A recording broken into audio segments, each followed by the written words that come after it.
Welcome to the Slop Farm. Enjoy the video.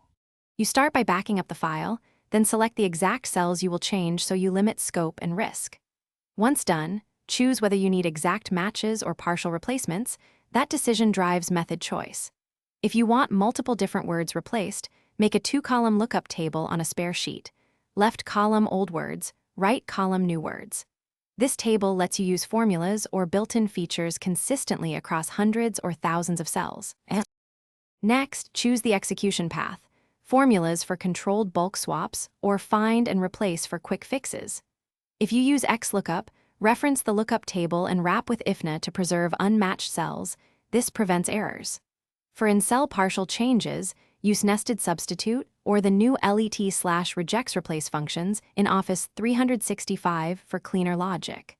Once the formula results look correct, copy and paste special as values to commit the changes and remove formula dependencies.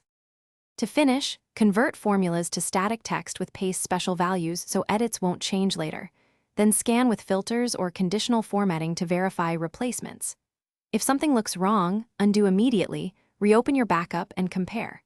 Make sure lookup ranges are locked with absolute references and that find/replace options like match case or match entire cell are set properly.